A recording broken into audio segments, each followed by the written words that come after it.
Écoutez, je vais commencer tout de suite et si jamais il y a des gens qui veulent se rejoindre à nous et pourront le faire.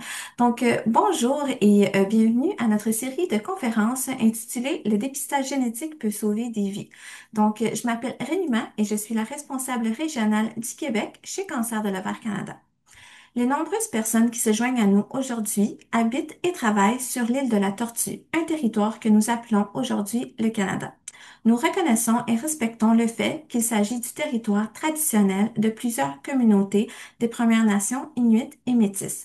Nous sommes déterminés à faire tout ce que nous pouvons pour favoriser la prestation de soins culturellement sécuritaires pour toutes les personnes touchées par le cancer de l'ovaire et à profiter de notre position privilégiée en tant qu'organisme de bienfaisance pour répondre aux appels à l'action présentés par la Commission de vérité et réconciliation du Canada.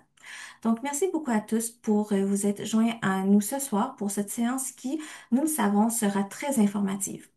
La prévention est le meilleur moyen de sauver des vies du cancer de l'ovaire aujourd'hui.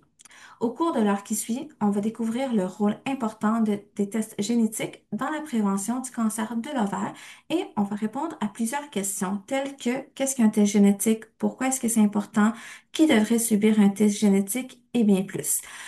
Aujourd'hui, j'ai vraiment le plaisir d'accueillir Janine El Elou, conseillère en génétique à l'hôpital général juif et nous serons également jointes par Jessica, Ginette et Marie qui à la fin de la présentation, partageront leur expérience avec le dépistage génétique. Pour commencer, Janine El Elou a obtenu sa maîtrise en conseil génétique de l'Université McGill en 2017. Depuis, elle a travaillé au CHUM et à l'hôpital général juif dans diverses sous-spécialités cliniques. Actuellement, elle est conseillère en génétique à l'hôpital général juif, en oncogénétique et en diagnostic prénatal. Dans le but de diminuer les listes d'attente en génétique, Janine a récemment mis en place une initiative de session de conseil génétique de groupe pour les apparentés de personnes porteuses de changements génétiques prédisposant au cancer. Dans le cadre de son affiliation avec McGill, Janine forme les étudiants du programme en conseil génétique. Tout au long de sa carrière, Janine a également siégé au conseil d'administration de l'Association canadienne des conseillers en génétique ainsi que de l'Association des conseillères et conseillers en génétique du Québec. Merci beaucoup, Janine, d'être avec nous ce soir. Voilà, je te cède la parole parce que je sais qu'on a des gens qui sont vraiment intéressés par ce sujet tellement important et pertinent. Je te cède la parole. Merci beaucoup, Renuma. Puis, merci de m'avoir durant ce webinaire qui est important en ce qui concerne tout ce qui est génétique, cancer de l'ovaire. Donc, c'est une trentaine de minutes la présentation. Puis, si jamais il y a des questions, n'hésitez pas à les écrire dans le chat. Puis, on va pouvoir y répondre un petit peu plus tard. Aujourd'hui, pour ma partie, je vais justement parler du rôle de la génétique dans tout ce qui est dépistage de cancer, puis spécifiquement dans le rôle du cancer des ovaires. Les objectifs de la présentation, c'est de comprendre un petit peu le rôle de la génétique dans le cancer des ovaires, de discuter des tests génétiques et de leur rôle dans le dépistage et la prévention de différents types de cancers, avoir une idée du processus du conseil génétique, au moins au Québec.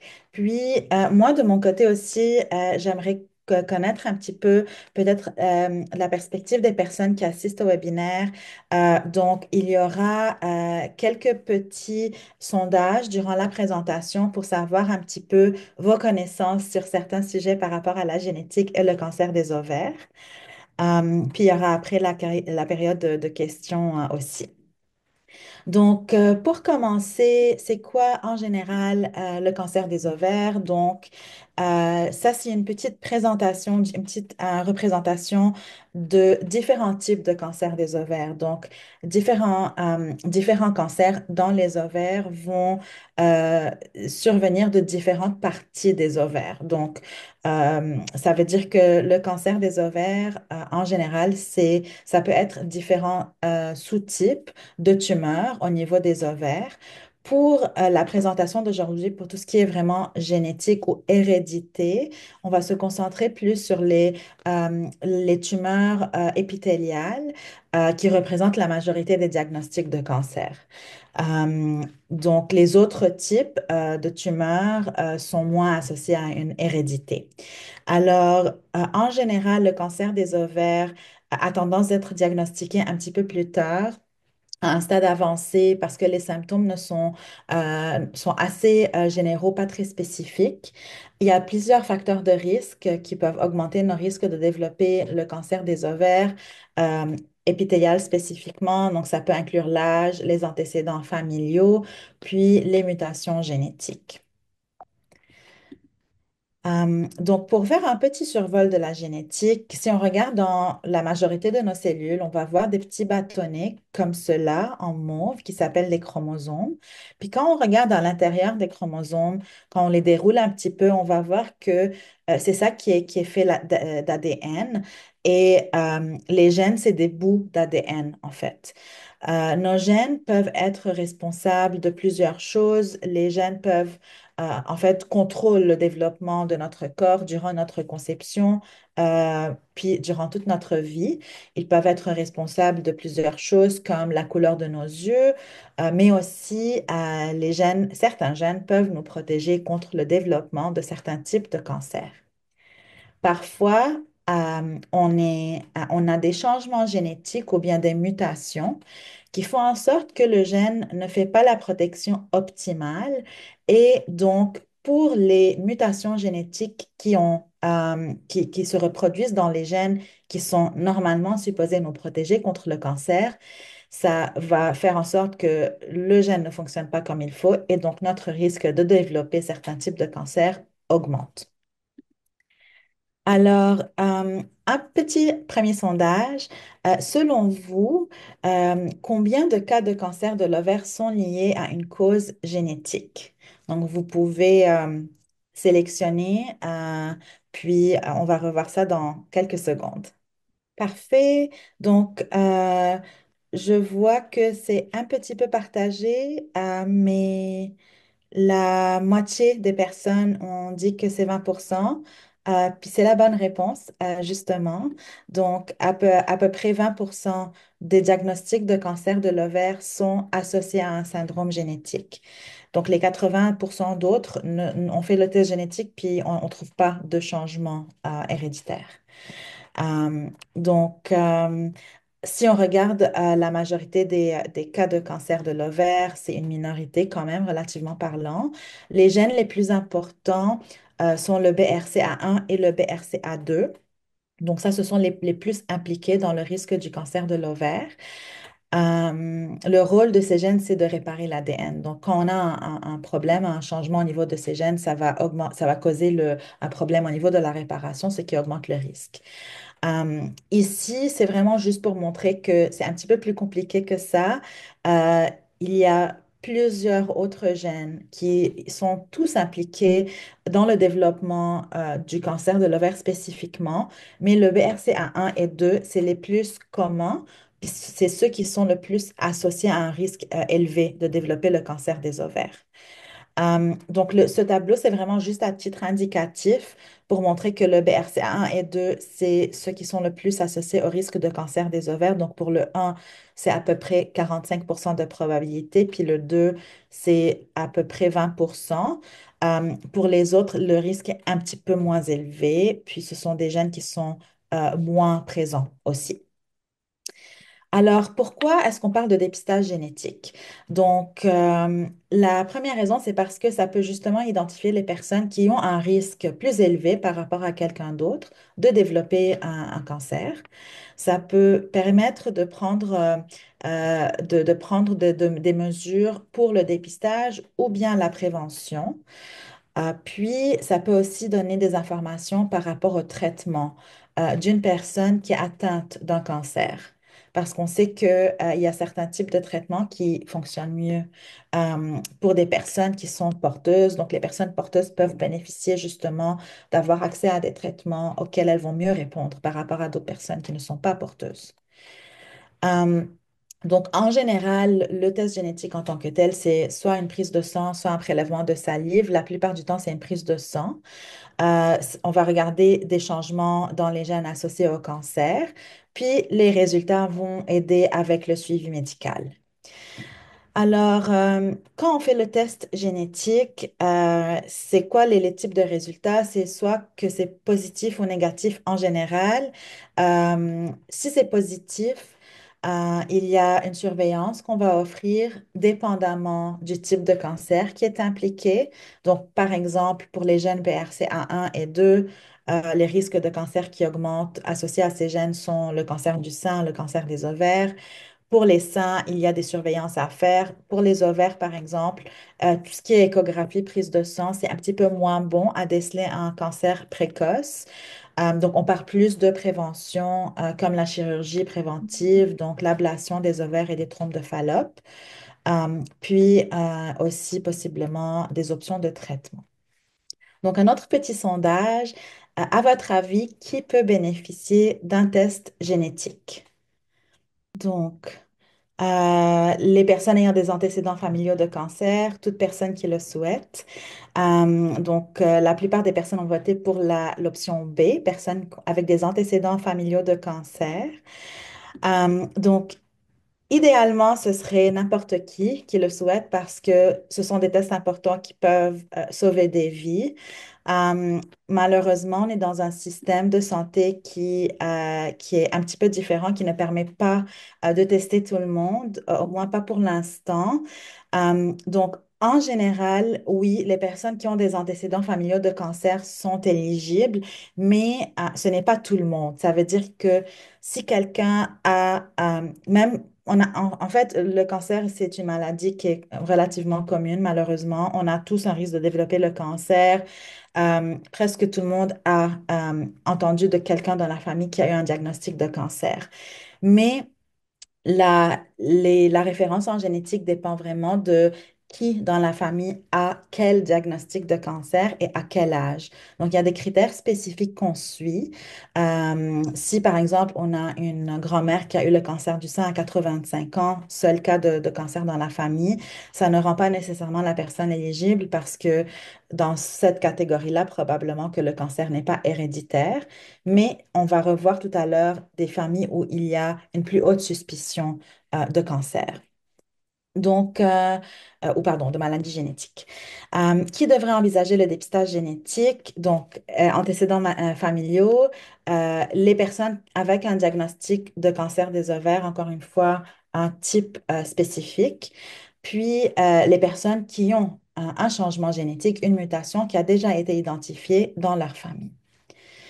L'impact de ceci, ça va aider la personne, mais en génétique, c'est aussi une spécialité où on voit les familles au complet. Donc, ça aide la personne, mais aussi les membres de sa famille qui peuvent bénéficier du dépistage génétique et en espérant de faire une détection précoce de cancer dans d'autres générations ou bien de prévenir le développement de cancer.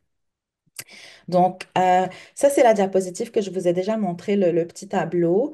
C'est juste pour vous montrer qu'on se concentre aujourd'hui sur le cancer des ovaires, mais il y a des gènes qui augmentent aussi d'autres risques de cancer, comme par exemple le cancer du sein.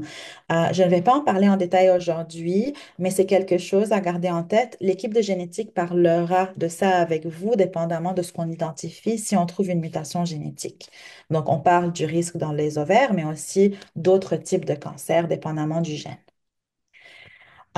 Donc, le processus de demande de consultation en génétique, en général, votre médecin va vous référer en génétique en indiquant l'histoire médicale et l'histoire familiale. Le plus d'informations possible nous aiderait dans le traitement de la demande.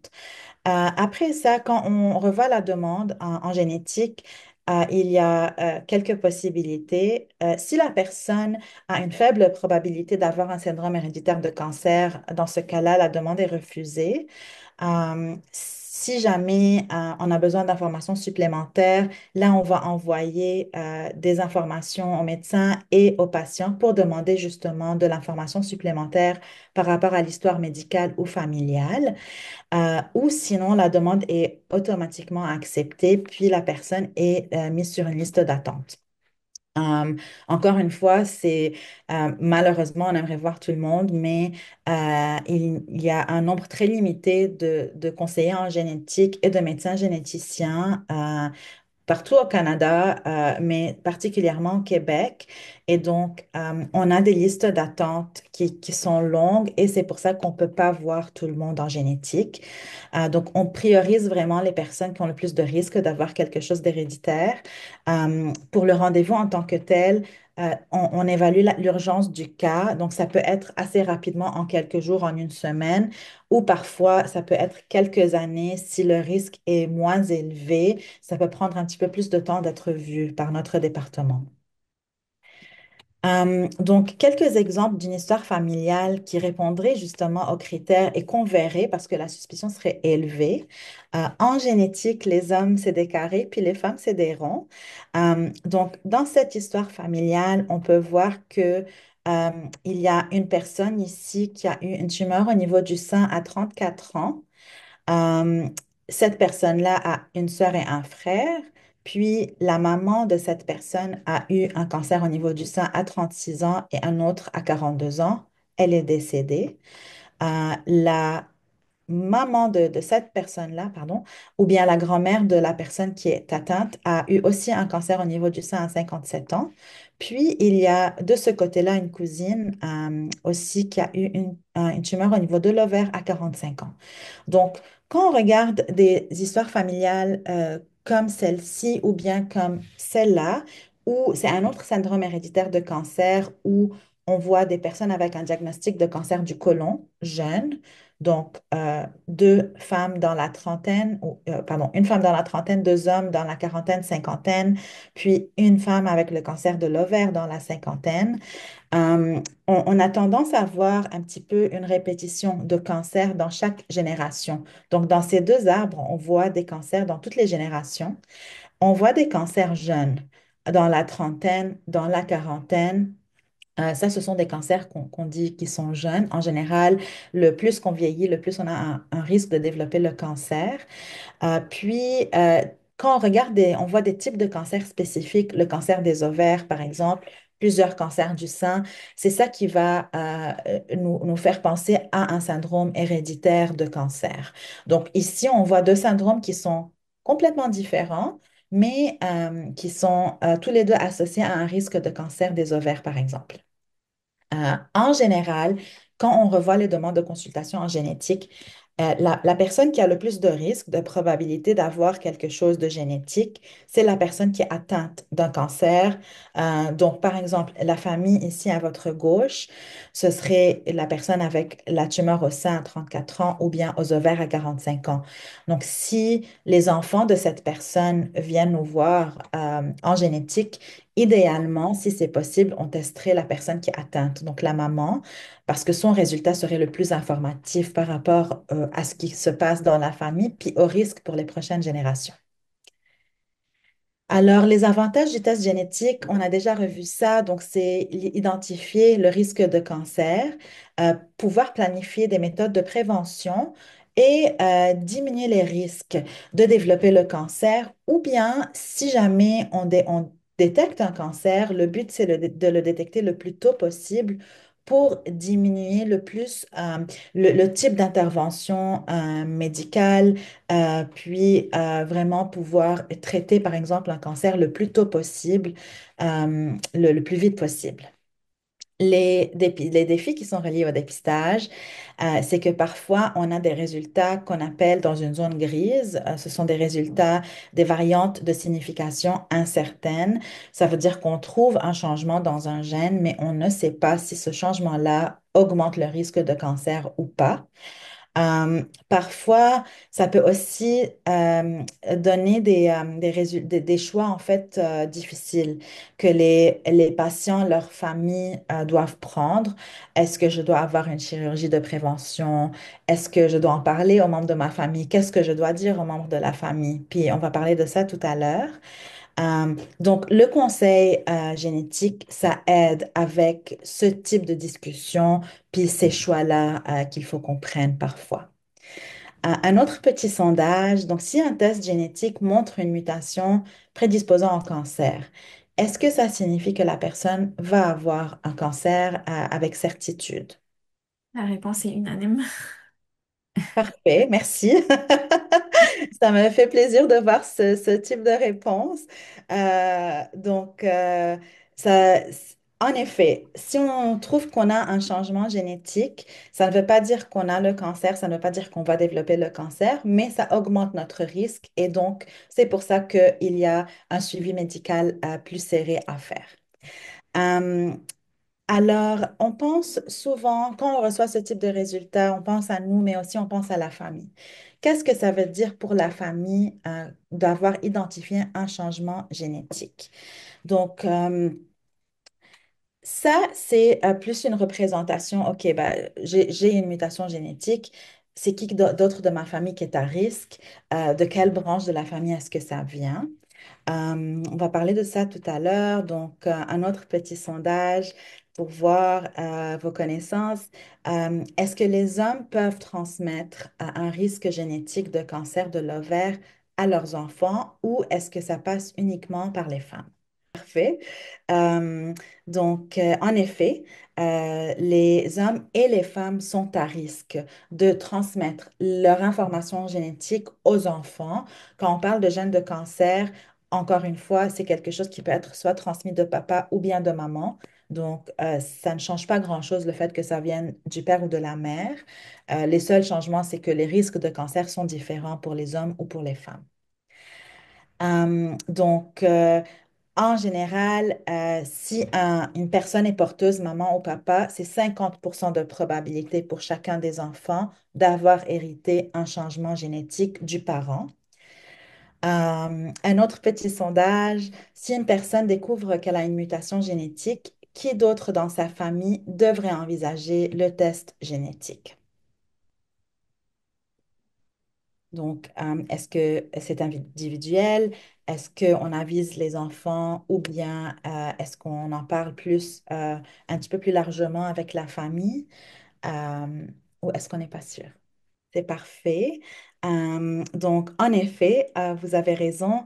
Alors, en général, c'est vraiment toute la famille qu'on avise.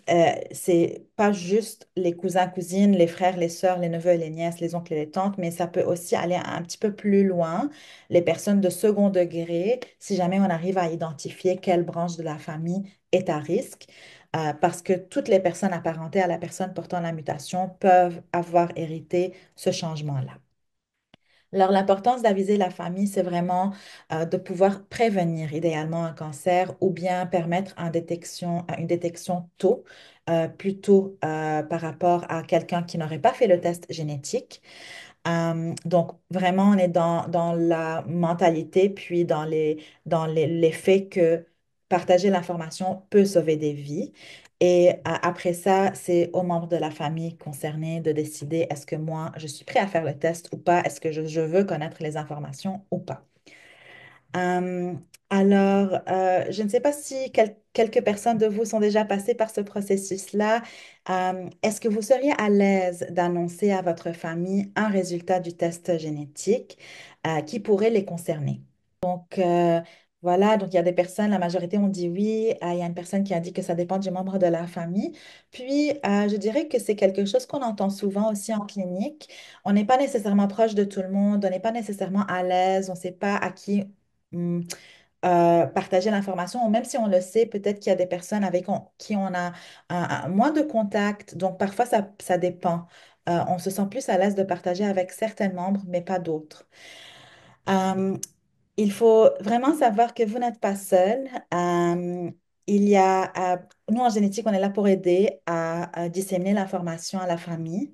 Il y a des outils qui peuvent vous aider justement à partager l'information dans la famille. Donc, en général, on peut vous fournir une lettre qui ne mentionne pas vos informations, qui ne parle pas du fait qu'il y a eu un cancer de la famille ou pas. On dit juste qu'un membre de votre famille a été identifié d'avoir un changement génétique et que d'autres membres de la famille sont à risque.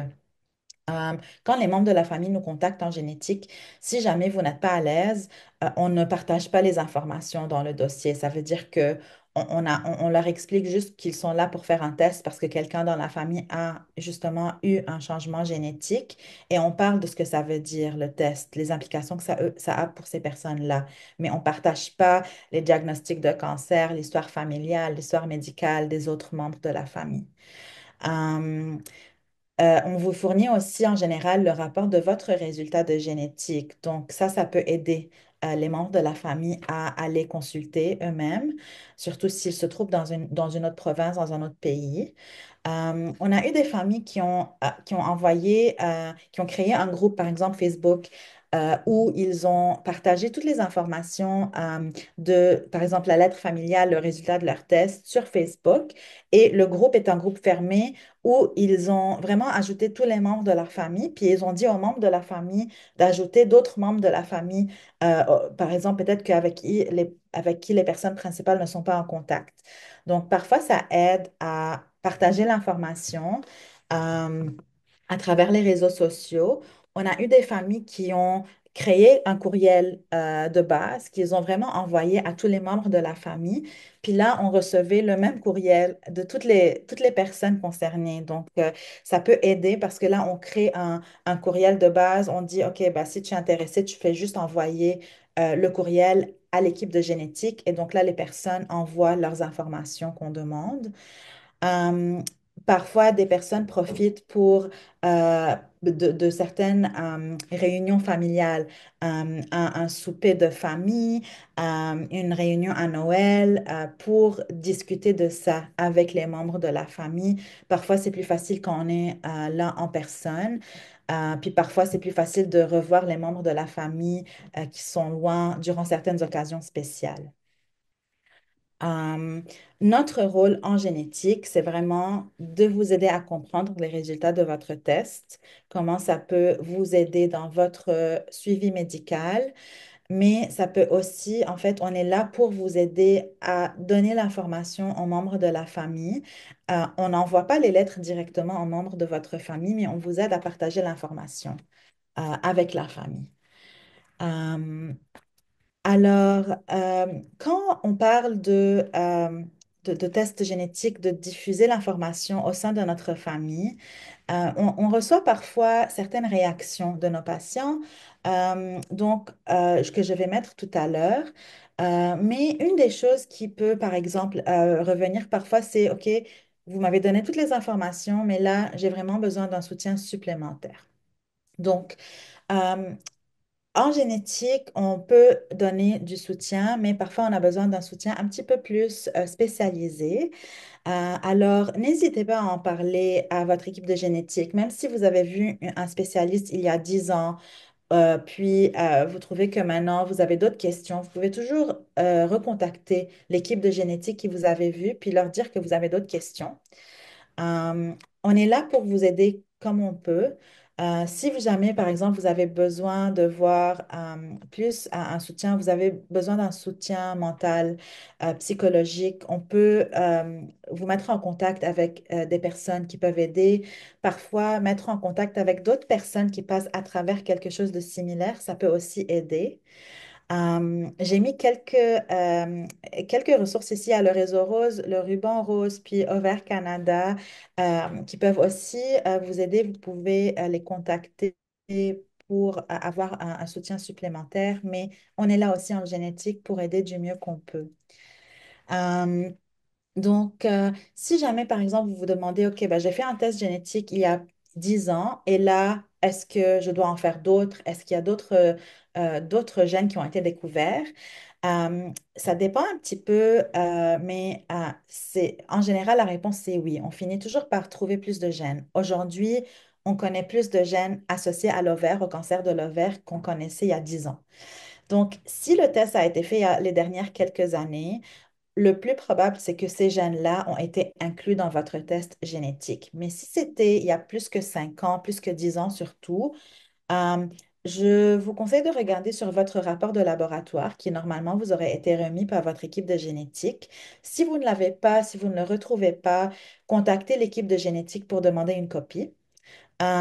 Puis, vous pouvez regarder c'est quoi les gènes qui ont été testés. Donc, si c'est par exemple juste le BRCA1, le BRCA2, le PALB2, les trois gènes qu'on testait jusqu'à récemment avant d'augmenter le nombre de gènes, là, c'est possible que vous ayez recours à d'autres tests génétiques. Tout dépend de votre histoire médicale, de votre histoire familiale, mais vous pouvez toujours contacter votre département et demander une réévaluation de l'histoire familiale, médicale de votre dossier. Hum, Si jamais votre médecin vous a déjà référé en génétique, mais que la demande a été refusée et que depuis, il y a eu des changements au niveau de votre histoire médicale et familiale, demandez à votre médecin de vous référer. Je veux juste vous laisser savoir que être vu en génétique ne veut pas nécessairement dire avoir recours au test génétique. Je dirais qu'en général, avec le cancer des ovaires, oui, ça vous rend éligible si c'est justement la partie dont j'ai présenté au début, le type de cancer de l'ovaire qui y est associé à 20% de changements génétiques. Euh, mais la consultation en génétique va être une discussion, puis par la suite, on décide en fait, est-ce qu'on offre le test ou pas, indépendamment de la probabilité d'avoir un changement héréditaire. Euh, le processus, quand les membres de la famille nous contactent, donc on va les mettre sur une liste d'attente. Ça, c'est vraiment les personnes, les familles dans lesquelles il y a une mutation d'identifier. Puis les membres de la famille veulent passer le test génétique pour savoir si eux-mêmes ont cette mutation ou pas. Dépendamment des centres, on fait soit une consultation en groupe ou bien individuelle, donc juste la personne avec la conseillère en génétique. Les listes d'attente varient. Ça peut être entre 3 mois et 6 mois, dépendamment des centres. Et ça, c'est vraiment parce que on a beaucoup de personnes qui attendent d'être vues en génétique et on n'a pas assez de nombre de conseillers en génétique, malheureusement. Par la suite, on vous donne un rendez-vous pour discuter de la mutation qui se retrouve dans la famille. On parle des risques que vous avez, les types de cancers qui sont associés à ce changement, le suivi médical que vous auriez si jamais vous avez le changement génétique ou si vous ne l'avez pas. Donc, le suivi médical, le dépistage, la prévention qui s'offre à vous. L'analyse génétique en tant que telle, en général, c'est une prise de sang. Pour les résultats, ça prend autour de 4 à 8 semaines, dépendamment des centres. En général, peu importe les résultats, vous allez avoir un appel ou bien un suivi médical pour discuter du résultat. Puis les types de résultats vont influencer le suivi médical qui serait offert à vous. Euh, Si jamais vous avez une mutation, vous avez communiqué avec le membre de la famille, mais le membre dit, moi, je ne suis pas intéressé, c'est complètement acceptable. C'est pas tout le monde qui est toujours prêt à connaître ce genre de changement ou d'informations. Le membre de la famille peut quand même nous contacter, puis avoir un rendez-vous en génétique juste pour écouter l'information qu'on a à offrir. Donc, le fait d'avoir un rendez-vous en génétique, ça ne garantit pas, ça ne veut pas dire que la personne est obligée de faire une prise de sang, un test génétique. La personne peut écouter les informations puis nous dire merci, mais non merci, je ne suis pas intéressée. Euh, Parfois, si une personne a un risque important de développer le cancer du sein, le cancer des ovaires, puis elle ne veut pas connaître ce résultat de génétique, elle peut quand même avoir un suivi médical comme si elle est positive, entre guillemets. Et ça dépend des risques, encore une fois. Donc, on recommande que la personne en parle soit à son médecin de famille, soit à l'équipe de génétique pour connaître c'est quoi les options qui s'offrent à elle. Comme ça, au moins, elle a le suivi médical sans nécessairement avoir à faire le test génétique si elle n'est pas prête à cette étape-là. Euh, donc, quelques réactions que parfois on entend de nos patients. Je ne vais pas lire le tout, je vais laisser un petit peu lire ces informations-là. Peut-être qu'il y en a qui vont raisonner un petit peu avec vous. Il y a des personnes qui vont dire oui, envoie-moi ça, puis j'envoie ça à toute la famille. Il y a des personnes qui vont dire, ben moi, je suis à l'aise de partager avec une cousine, mais pas une autre cousine, ou bien ah, on parle plus avec les membres de la famille depuis quelque temps, donc comment est-ce que je vais pouvoir leur en parler? Puis, ce sont les relations de famille ne sont pas toujours faciles, donc c'est normal parfois d'avoir un petit peu de difficulté à savoir par où commencer ou bien quelle information donner à qui. Sachez que euh, il n'y a pas une formule miracle pour toutes les familles. Nous, on est là vraiment pour vous aider à discuter de ces informations. Si parfois c'est un petit peu difficile pour certains membres de la famille, pour certaines familles, on est là pour vous aider à voir comment est-ce qu'on peut propager l'information du meilleur qu'on peut. Euh, je vais m'arrêter maintenant, juste pour donner un petit peu de temps pour les prochaines personnes qui vont parler de leur propre expérience en génétique et pour la période de questions. Ça, c'est vraiment juste une diapo pour vous montrer les différentes cliniques de génétique qui se retrouvent dans notre système public au Québec, avec les numéros de téléphone. Sinon, en général, vous pouvez les trouver aussi sur Internet. Voilà, je vais faire une petite conclusion. Donc, le cancer des ovaires est influencé par des facteurs génétiques. Le dépistage peut sauver des vies en permettant une détection précoce et une prévention ciblée. Si vous avez des antécédents familiaux ou des préoccupations par rapport à la génétique, parlez-en à votre médecin. Demandez que votre médecin vous réfère en génétique pour voir si vous êtes éligible, si jamais vous avez un risque d'avoir un changement génétique. Merci beaucoup. Merci beaucoup, Janelle, pour cette présentation tellement complète, informative et je pense que tu as répondu à énormément de questions qu'on reçoit dans notre communauté. Si jamais vous avez des questions, je vous invite à les taper dans le clavardage, dans le chat. Mais avant d'aller à la période de questions, je suis vraiment heureuse d'accueillir Ginette, Marie et Jessica. Donc, ces trois femmes qui nous rejoignent aujourd'hui ont une expérience personnelle avec le dépistage génétique et elles ont accepté de partager un petit peu de leur histoire personnelle. Donc, Jessica, commençons par toi. OK. Bonjour tout le monde, je m'appelle Jessica Rousseau et je viens de la région de Montréal. Mon histoire de prévention du cancer a commencé il y a quelques années. À 39 ans, j'ai découvert que j'étais porteuse de la mutation du gène BRCA1. Et en tant que nouvelle maman ayant des antécédents familiaux de cancer du sein et de la prostate, je savais que la seule façon d'aller de l'avant était de prendre des mesures préventives. J'ai donc subi une ovariectomie. Mon français, ok, j'essaie. Une C'est parfait. ovariectomie à 40 ans et de suite une mastectomie à 41 ans. Aujourd'hui, j'ai 42 ans et je peux honnêtement dire que je n'ai aucun regret, pas du tout. Le fait de savoir que j'étais considérablement non, excusez-moi, le fait de savoir que j'ai considérablement réduit mon risque, surtout après avoir perdu ma propre mère à cause d'un cancer du sein, elle avait 40 ans, ça me procure une réelle tranquillité d'esprit. Je reconnais que le fait d'apprendre que l'on est porteuse du gène BRCA et même le simple fait de subir un test génétique peut sembler déstabilisant. Je souhaite vous faire part de quelques réflexions personnelles dans l'espoir d'apaiser certaines inquiétudes et de démystifier certaines conceptions qui vous empêchent peut-être de passer un test génétique. Alors, numéro un, c'est vraiment, vraiment pas compliqué de trouver un conseiller en génétique. Une recherche rapide sur Google peut vous indiquer des options locales où vous pouvez demander à votre médecin de famille de vous recommander un conseiller. Le site web, comme on vient juste de vous montrer, je pense c'est un big deal dans notre tête, mais vraiment, la réalité, c'est que ça suffit juste d'un coup de fil pour obtenir des réponses. Ça se fait très facilement et c'est la première étape à prendre. Et je trouve que c'est là le gros blocage. Deuxièmement, je sais pas c'est vos âges, mais je veux juste vous dire que vivre sans ovaire avant 50 ans, euh, c'est tout à fait gérable. Le traitement hormonal substitutif, THS, est une alternative qui peut aider à prévenir une ménopause prématurée. Il s'agit de trouver ce qui convient le mieux à votre corps avec l'aide de votre médecin.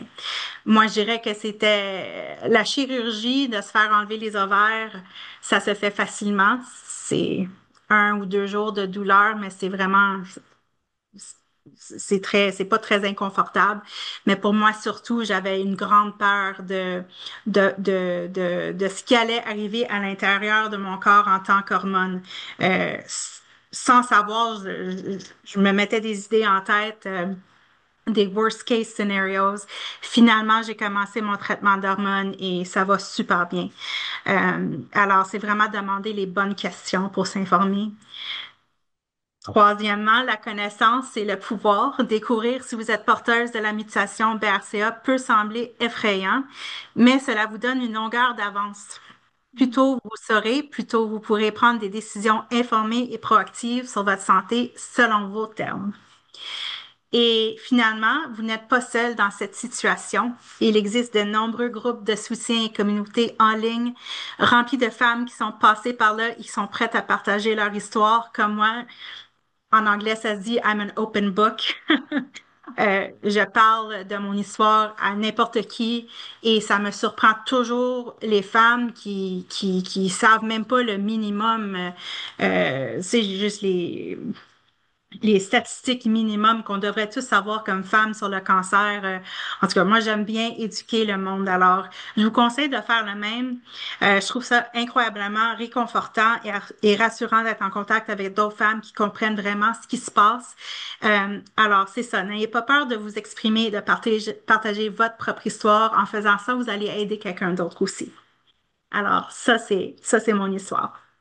Merci beaucoup, Jessica. Comme quelle belle réflexion. Merci de les avoir partagées avec nous. Effectivement, c'est un sujet parfois qui est difficile, parfois encore tabou, parfois on n'en parle pas beaucoup. C'est pour ça on a décidé de faire cette présentation-là aujourd'hui. Donc, vraiment, comme un gros merci pour tes belles réflexions. Et dans le chat, si jamais vous avez des questions pour Jessica, peut-être, comme elle a dit, elle est un livre ouvert, donc je suis certaine qu'elle pourra répondre à certaines questions. Donc, n'hésitez pas, si jamais vous avez des commentaires ou des questions, là, vous pouvez les indiquer dans la boîte de clavardage. Donc, merci, Jessica. Maintenant, je vais céder la parole à Ginette. Et avant, je voulais juste mentionner que Ginette et Marie, elles sont sœurs. Donc, Mhm. elles vont clairement le mentionner. Donc, je voulais juste faire une petite introduction par rapport à ça. Donc, voilà, Ginette, je te laisse la parole. Merci Rénuma, puis merci Jessica. C'était une vraie bouffée de joie là, que tu nous apportes ce soir. Et merci Janine, c'était très intéressant. Moi, j'ai eu un diagnostic de cancer à l'âge de 72 ans. Et quand j'étais à l'hôpital, j'ai demandé au médecin d'avoir une consultation en génétique, ce avec quoi il était tout à fait d'accord. Alors, j'ai eu 2 consultations téléphoniques avec une conseillère généticienne, une conseillère génétique comme Janine. La première pour avoir des informations et la deuxième pour donner les résultats. J'ai eu aussi une prise de sang. Alors, 2 mois plus tard, j'ai su que je portais la mutation BRCA2. Là, j'en ai parlé à ma fille, j'en ai parlé à ma sœur. Puis là, on s'est dit, là, je dis, il faut ouvrir ça à plus grand. Alors, le département de génétique a écrit une lettre que je pouvais envoyer aux membres de ma famille. Donc, j'en ai parlé par courriel pour commencer, puis par téléphone aux membres de famille. Je leur ai envoyé aussi la lettre, leur donnant les informations comme quoi il y avait quelqu'un dans la famille qui portait une mutation génétique et que pour les encourager à aller rencontrer une conseillère en génétique pour voir si eux ou elles étaient porteurs, porteuses. Alors, dans la famille, j'ai nous avons 3 cousins, 3 cousines. Moi, j'ai une fille. Il y a ma sœur qui, elle aussi, a des filles et un garçon. Alors, les gens ont été quand même assez contents d'être informés. ils étaient contents de savoir qu'ils pouvaient faire quelque chose aussi, là. Et puis, ils voulaient savoir s'ils étaient porteurs. Alors, à date, il y en a qui ont passé le test génétique, il y en a qui ne l'ont pas passé encore. Moi, je trouvais que le but d'ouvrir ça, puis d'être franche, puis d'en parler, de mettre le problème sur la table, ça peut prévenir des problèmes pour la personne, comme pour mes cousins et cousines, qui eux-mêmes pourraient être atteints de cancer du sein, cancer de l'ovaire, cancer de la prostate. C'est-à-dire, s'ils peuvent s'empêcher d'avoir ça, c'est une bien bonne chose. Et ils peuvent aussi être porteurs et leurs enfants peuvent devenir des porteurs des mutations et avoir tous les problèmes que ça suppose. Donc, le fait de pouvoir passer leurs mutations à leurs enfants, ça, c'est un point qui a touché beaucoup, beaucoup les gens. Personnellement, un an plus tard, j'ai eu un cancer du sein. Alors, c'est ça, la mutation BRCA, là, BRCA2. Donc, j'ai eu les traitements qu'il fallait pour ça. J'ai eu donc, de la chirurgie puis de la radiothérapie et ça va bien de ce côté-là. Mais dans tout ça, je me suis dit, mon rôle à moi dans la famille, c'était probablement d'être celle qui transmettait l'information. C'était super important. C'est important qu'elle puisse, que ma fille, ma sœur, mes cousins, mes cousines puissent préserver leur santé et, Dieu sait, ne pas avoir le cancer de l'ovaire ni le cancer du sein, là, dans la mesure du possible. Je veux juste mentionner aussi en dernier lieu que ma fille a passé le test génétique et elle est porteuse. Donc, elle est en traitement à l'heure actuelle. Il y aura éventuellement une ovariectomie aussi. Elle a un cancer du sein. Donc, ça a été pris assez vite, sachant que elle était dans une famille avec des antécédents très chargés. Donc, son pronostic est excellent. Donc, ça, c'est une bonne nouvelle. Alors, c'est ça, c'est important qu'on en parle. C'est donc important qu'on en parle. Et puis, c'est surprenant. Il y a sûrement des gens qui ont beaucoup. Je sais que j'ai été au fait de personnes qui voulaient pas, qui hésitaient à aller faire le test génétique parce que ça a beaucoup de conséquences. On s'entend, là. Mais en même temps, il y a eu, la plupart des personnes que j'ai connues, à qui j'en ai parlé, ont été contentes de le savoir, puis de pouvoir faire quelque chose avec ça. Et d'en parler, eux autres aussi, à leur famille. Voilà. Alors, Merci beaucoup, c'est ce que Ginette. j'avais à dire. Merci. Je reprends tes mots quand tu disais c'est important d'en parler. Effectivement, donc merci d'en parler, Ginette. Merci, Jess. Merci, Marie. Tu sais, vous en parlez. Donc, c'est ça qui va répondre les mots, qui propage l'information. Tu sais, c'est avec ça qu'on tu Ouais, sais, on fait de la sensibilisation par rapport à ce sujet-là. Et Janine, avec ta présentation, tu sais, que d'ailleurs qui est enregistrée, donc on va pouvoir partager cette information-là avec la communauté, donc les membres de la famille, les amis et tout. Donc, comme ce qu'on fait en ce moment, ben c'est ça, on répand l'information. Marie, je te laisse la parole pour nous parler un petit peu de ton histoire personnelle. bon, On ne t'entend pas, faudrait que tu mettes l'audio.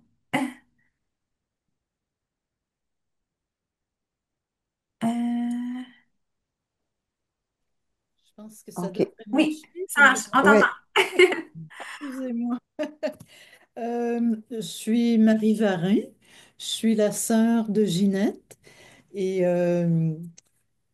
oui, je retourne toujours un peu plus loin dans les années 90 où notre mère a eu un cancer du sein, puis a été traitée pour ça. Puis je crois qu'elle avait 71 ou 72 ans à ce moment-là. Puis elle a vécu là, jusqu'à 97 ans. Parmi nos cousins, on a une cousine Germaine aussi qui est décédée du cancer de l'ovaire.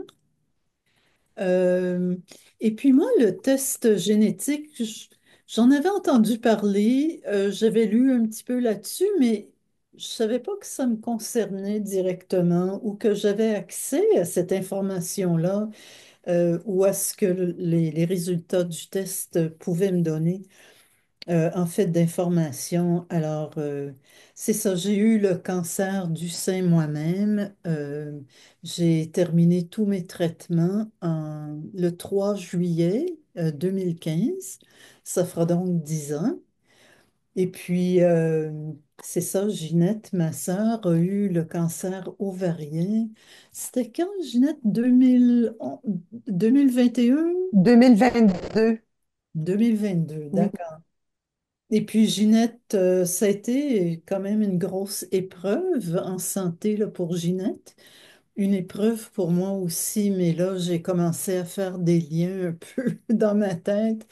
Et puis, quand moi, j'ai eu mes traitements pour le cancer du sein, les tests génétiques n'étaient pas offerts. Mais je me suis informée et puis j'ai parlé à mon oncologue et comme ça, j'ai pu euh, avoir accès à une conseillère génétique ici à Toronto. Et puis, euh, j'ai dû remplir là, beaucoup de formulaires et puis avoir au moins une conversation avec cette personne-là. Je dirais une conversation d'1 heure au téléphone. Et les résultats du test sont revenus et sont revenus presque 4 mois plus tard et ont révélé que j'étais porteuse, moi aussi, de la mutation du gène BRCA2 et du gène CHEK2. Et puis ensuite, il y avait un rapport, mais le rapport est tellement technique que je l'ai relu l'autre jour. Puis je comprends pas tout, là. C'est vraiment comme si des généticiens savaient de quoi ils parlaient. Mais bon, l'essentiel, c'était pour moi de savoir que j'étais porteuse. Et puis le premier réflexe, c'était d'en parler à mes enfants. J'ai 3 enfants adultes. Et ma plus jeune, qui a elle-même 2 enfants, est la seule qui a passé le test génétique elle aussi, et son test est négatif. Alors, c'est ça, on en parle un petit peu plus là, ces jours-ci, et puis je crois que les deux autres, ça mijote un peu là, dans leur tête, et puis ça va. Enfin, si jamais ils décident de faire le test génétique, c'est à eux, c'est leur responsabilité, c'est à eux de le faire. Je dois dire que les résultats du test génétique, moi, j'avais hâte de les avoir. J'avais hâte de m'expliquer un peu comment j'avais eu le cancer, pourquoi j'avais eu le cancer, et puis quelles étaient les conséquences aussi des résultats du test génétique. Alors, les conséquences, c'est en parlant avec la conseillère en génétique, j'ai observé mes notes l'autre jour et puis finalement, mon risque d'avoir un cancer de l'ovaire était élevé. Alors, comme j'ai maintenant 60 j'avais à l'époque 69 ans, et comme je suis ménopausée, tout ça, j'ai pas vraiment besoin de mes ovaires là, pour avoir des enfants. Alors, on a, on m'a conseillé d'avoir l'ovariectomie et je l'ai eu. Et comme pour Jessica, c'était pas une si grande opération que ça s'est fait par laparoscopie.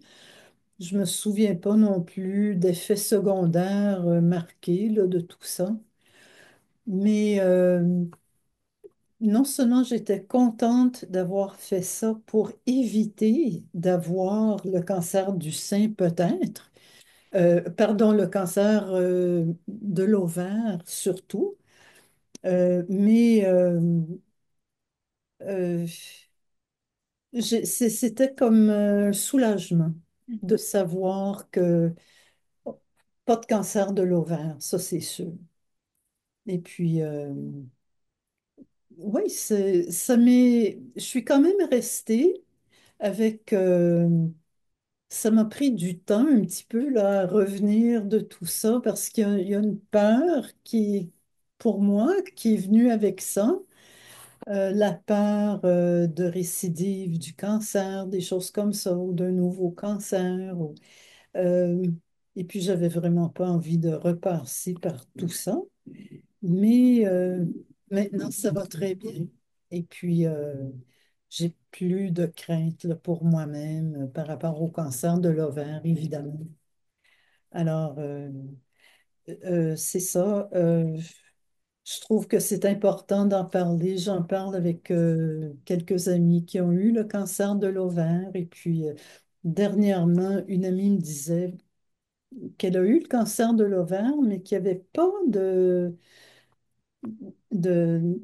facteurs héréditaires pour elle. Alors, alors ça aussi, c'était une nouvelle intéressante parce que j'imagine que le cancer de l'ovaire n'est pas toujours causé par des mutations génétiques.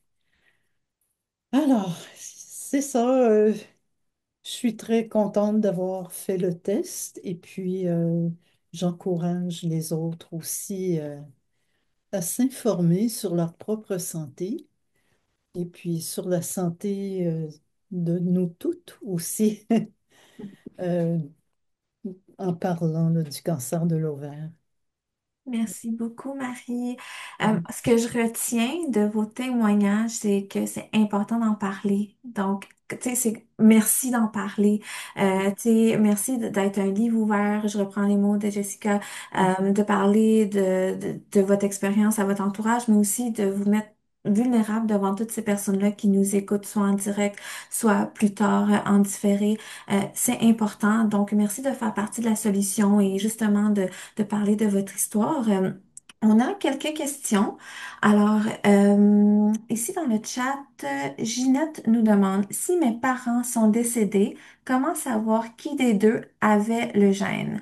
J'avais du côté de mon père ou ma mère pour mes cousins et cousines. J'ai le gène RAD C51. Oui, donc, en général, quand vous faites le test génétique, l'équipe de génétique, la conseillère en génétique, va revoir l'histoire familiale. Puis, si on n'arrive pas à savoir de quelle branche de la famille ça vient, parce que les parents sont décédés, par exemple, on a tendance à écrire une lettre qui s'adresse aux deux branches de la famille, la branche maternelle et paternelle, pour que vous puissiez partager avec tout le monde. Euh, en sachant que si un cousin paternel ou une cousine paternelle est positive, là, ça va confirmer que ça vient de la branche paternelle, par exemple. Il y a des situations où c'est vraiment du cas par cas, mais on va essayer de voir, d'évaluer le dossier complet. Parfois, si les parents sont décédés il y a moins que 10 ans ou 20 ans, par exemple, et ils ont, par exemple, eu une chirurgie, on peut essayer de voir si on peut obtenir des blocs de pathologie, donc vraiment les blocs de tissus, les tissus de Hmm. chirurgie que la personne aurait eu. Parfois, on peut faire le test sur le tissu directement. Puis ça peut, si ça fonctionne, ça peut donner un résultat pour nous dire, ah oui, on trouve que cette personne-là avait le RAD 51, c'est par exemple dans son tissu, donc ça confirme que ça vient de cette branche-là. Donc ça, c'est du cas par cas à revoir avec l'équipe de génétique. Mais parfois, on est capable d'identifier d'où est-ce que ça vient, même si la personne est décédée, par exemple. Merci beaucoup, Janine. Ginette, est-ce que ça répond à ta question? Tu nous l'indiqueras dans le chat. Une autre question que j'ai reçue, qu'est-ce qu'on fait quand on n'a pas de médecin de famille? Est-ce qu'on peut tout simplement prendre un rendez-vous dans une clinique et avoir cette référence pour un test génétique? Hmm. Hmm. C'est une bonne question. Ça dépend de pourquoi vous voulez faire le test. Si il y a une mutation qui a été identifiée dans la famille, si vous avez, en fait, il suffit d'avoir la lettre de la famille ou bien le rapport de laboratoire pour contacter le département de génétique et leur dire, il y a une mutation dans la famille, voici le document, mettez-moi sur la liste d'attente. Ça, en général, c'est assez. Mais s'il n'y a pas de mutation identifiée, puis que vous voulez justement avoir cette évaluation de base, il faut passer par un médecin. Euh, oui. Donc, je dirais que si jamais, même si vous n'avez pas de médecin de famille, si vous voyez un spécialiste à un moment donné ou si vous allez à une clinique sans rendez-vous pour une autre raison, profitez-en pour demander la demande de consultation. Je vous encourage de donner le plus d'informations possible que vous avez pour ajouter sur la demande, pour éviter les traitements, les délais de traitement. Parce que parfois, on demande au médecin de nous fournir plus d'informations. Donc, si ce n'est pas un médecin qui vous suit à long terme, peut-être il ne va jamais vous recontacter pour vous demander ceci. Donc, on demande, c'est qui dans la famille qui a eu un diagnostic, c'était quel type de cancer, c'était quel âge au diagnostic. Le plus de détails, ça va nous aider à faire l'évaluation pour voir si vous êtes éligible ou pas. Puis, c'est ça. Merci beaucoup, Janine. Bon, mais je vois que le temps file, mais si jamais vous avez d'autres questions, je vous invite quand même à les indiquer dans le chat. Peut-être je pourrais les envoyer à Janine plus tard ou on trouvera une façon de vous répondre. J'aimerais vraiment remercier Janine, Ginette, Marie et Jessica. Merci beaucoup d'avoir été à livre ouvert. Là, je reprends encore les mots de Jessica. Mais merci de nous avoir partagé une parcelle de votre histoire personnelle. Je sais que c'est pas toujours facile mais c'est important et vous-même, vous l'aviez dit à plusieurs reprises. Vraiment, un gros merci, Janine. Ta présentation était tellement complète, détaillée. Je pense que ça a été utile et très informatif pour toutes les personnes qui nous écoutent, en fait. Donc, un gros merci à vous. Et écoutez, sur ça, je vous souhaite une bonne soirée. Si jamais vous avez des questions, vous pouvez toujours me les envoyer par courriel. Donc, merci beaucoup et bonne soirée à toutes. Une question qui reste, je sais pas si tu l'as vu, elle vient juste de rentrer de Ah, je Ginette. viens de voir. Pour mon fils sans enfant de 30 ans euh, et en aura pas, il me dit pourquoi en passer un, je suis un homme, quoi les conséquences pour un homme si positif? Oui, On c'est va une prendre le temps question de qui répondre, oui. revient souvent. Puis oui, je vais juste prendre une minute. Ouais. Oui, donc les hommes, surtout, comme justement, ils n'ont pas vraiment de risque pour certains gènes, ils ne voient pas l'intérêt. Puis c'est OK de ne pas faire le test s'ils ne comptent pas avoir des enfants. Nous, ce qu'on dit, c'est si jamais on a des enfants, on a des filles qui ont, ou des garçons qui vont avoir des filles éventuellement qui ont un risque de développer un cancer où le risque est plus élevé chez les femmes. Là, c'est important de savoir. Pour votre fils, Ginette, j'imagine que s'il n'a pas d'enfant, puis si c'est quelque chose qui change rien pour lui, peut-être que c'est moins important qu'il fasse le test. Mais une chose que j'ai manqué, j'ai pas dit, c'est que si jamais, par exemple, on a un membre de la famille qui ne veut pas connaître son résultat pour une raison ou une autre, mais il a des enfants, ces enfants peuvent, à partir de l'âge adulte, contacter la génétique puis se faire tester. Donc, on ne veut pas bloquer l'accès à quelqu'un parce que la personne ne veut pas faire le test. On peut toujours voir les enfants plus tard, puis leur offrir le test génétique. Ok, c'est une information très pertinente et Oui. importante à savoir. Merci beaucoup d'avoir pris le temps de répondre. Ok, donc ben, là, je vais vous dire bonne soirée pour vrai. Merci beaucoup à toutes les personnes qui nous écoutent. Sachez que la présentation a été enregistrée, donc si jamais vous voulez revoir certaines informations, elle sera disponible sur notre chaîne YouTube et on va vous envoyer un petit courriel avec les liens. Ben sinon, sur ça, je vous souhaite une bonne soirée. Merci à toutes. Et merci beaucoup.